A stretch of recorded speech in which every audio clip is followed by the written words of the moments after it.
Welcome back to Glenn's Comic Corner Classic Lesson Known Classics. This is episode number 1767, double shot number 1661. I have one Marvel trade and one one Image trade. First up it is Arman Epic Collection, Volume 17, War Machine. This collects issues of Iron Man issues 278 to 289, the 12-13 annuals, material from Dark Hawk A number 1, West Coast Avengers number 7, and Marvel Holiday Special Story number 2. Yep. Now, the thing with these issues are, yes, this is basically the issues noteworthy for.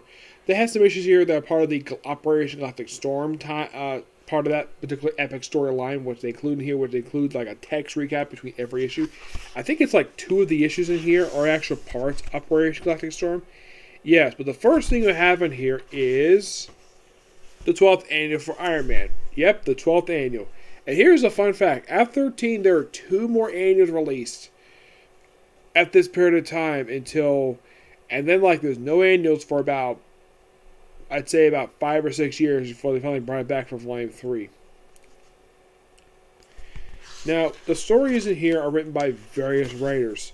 Here are your writers: Roy Thomas, Dan Thomas, Len Kaminsky, who becomes a regular writer of the book for pretty much the rest of the run up until the relaunch, Danny Figueroth, Dwight Zimmerman, Gavin Cordes, Richard Ashford, John Tomlinson, Tom Brevoort, Mike Corbat, and Charlie Flisch.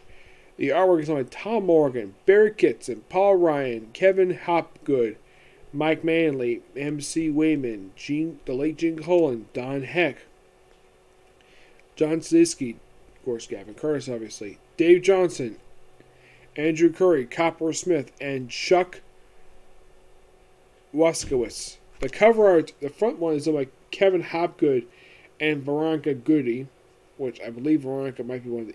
It's not with the inkers, no. Maybe it's not the colors either. Back cover: Kevin Hopgood, Bob Weck, and John Klutz.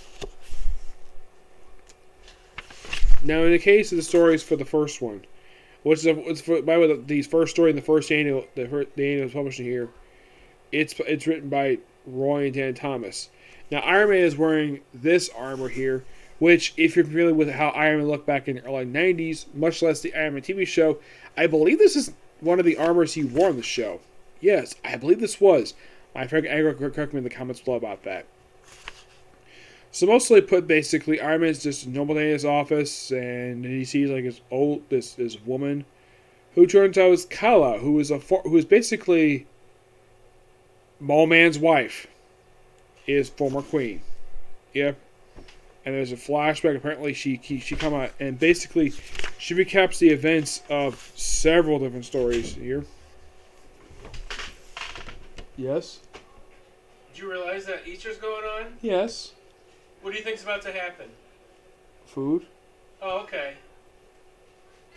I'll be out soon. Okay. Anyways. So basically, she spends a couple pages recapping the events of Tales of Suspense 43, Fantastic Four 127-128, and Marvel Treasure Edition 25. Yep. And of course, the temp comes in to interrupt, and we have some bad guys show up here. Iron Man does his normal thing, helps with the Mole Man. It's a very interesting story. I do like it. Then we have a story with Don Heck, where basically it details a sort of an updated version of Iron Man's backstory for like 1 page. And then we have to focus on Quasimodo. Yes, Quasimodo. Yeah, there is a Marvel villain called Quasimodo. He's not really big of a villain in the comics. And we have a story with it. We have Iron Man take on the 4-page Pop Pete, aka the Trapster. Yep. Then we have an Ant-Man story. Yes, an Ant-Man story. We have Scott Lang. Yeah, this is Scott Lang at this point. It's just a standard Ant-Man story. And then we finally get to the first 2 issues in here, Operation Galactic Storm. I'll talk about these at a later point. I'm not going to talk about these right now, but I should point out though the crossover is excellent. Yes, it is by far one of the personal favorite Marvel crossovers they ever did. From the stuff I read in later years, of course. So, yeah, and then after Operation Galactic Storm, then we have 280. We have Iron Man meeting an alien species known as the Stark. Yeah, he ends up in the 31st century and meets alien species where he thinks that they're God. Yeah. It's a really fun standalone story for Iron Man. Oh, yeah, definitely. And eventually, of course, that leads into basically, I think it's the end of issue number 281, next issue, where he basically gets sort of cybernized suit cover him. And he later puts on the very first the armor that becomes the War Machine armor. Yep. And for next few issues, we have War Machine just painted over the Iron Man logo. Yeah, so basically 281 is debut of the War Machine Mark I armor. And Tony Stark basically wears it for a few issues before giving it to Rhodey after his death.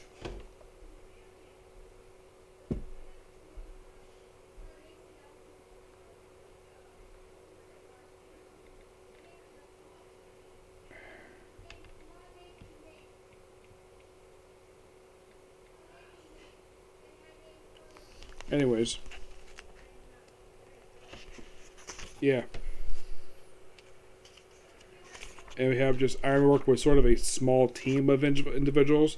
And then we lead to the Assault on Armor City storyline, which starts with Darkhawk A number 1. First of 3 annuals Darkhawk had. And all 3 annuals are part of some crossover story. Oh, by the way, in the main book, they're basically trying to kill off Tony Stark for a few issues. Yeah, this is mostly put the whole thing with Armor City and, of course, working with Darkhawk, which leads to become sort of a reserve member of the West Coast team. A number 7 was actually, at the time, the final annual release for West Coast Avengers. I think it was. I think it may have been one more annual release after this one. But yeah, the Assault on Armor City, it's just really good. Come on, please, make some more tea. Yes, I got the message from Cassie. Jesus. Stop interrupting me. Okay, back to this. So,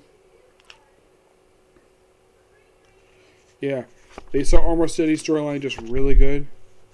Yep. And then pretty much after like a recap all this other stuff, there's a backup story here. Of course, they included the entirety of Anno 13. And then we have the holiday special. Yes, a holiday special from this one that Marvel published because it's Iron Man story. So why the heck not? It most features the Blizzard, and throughout the next few issues, basically, you have Tony Stark apparently died, and you have Rhodey take over the role again, and this is where he kind of becomes War Machine for the first time. Though he take up the identity War Machine per se, but yeah, and he gets conflict with West Coast Avengers. Really good stuff here, and then at the end of 289 in his field, oh yeah, Tony Stark's alive. Also, Rhodey starts a relationship with somebody, with a woman he not really fond of per se, but this is before he starts dating Carol Danvers. Yep. Yeah. And of course, like Kaminsky takes over here, and there's about a living laser, and that's simply it. Yeah, this all came out for the period for 1982 to 1983, from March 1982 to February of 1993. Great stuff here for this one. I give this book a 9.5 out of 10. Great book. Our next up it is Spawn Origins Collection, book number 6. This collect issues 33-38. Nowhere thing about these issues is that we actually have Al Simmons actually confronting Jason Wynn for the first time in this book. It took him over almost 40 issues to do it, but yeah, he finally do it. And apparently, then he also meets up with his wife. Well, his estranged wife, obviously, because she's married to Terry.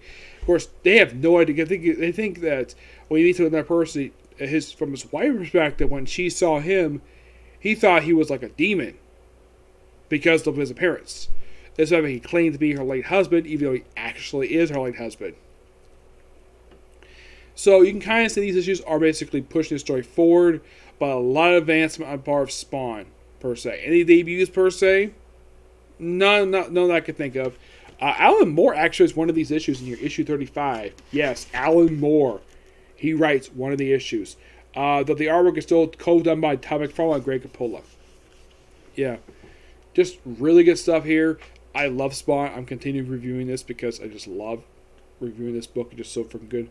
I'm going to give this book a 9.5 out of 10. Just damn good.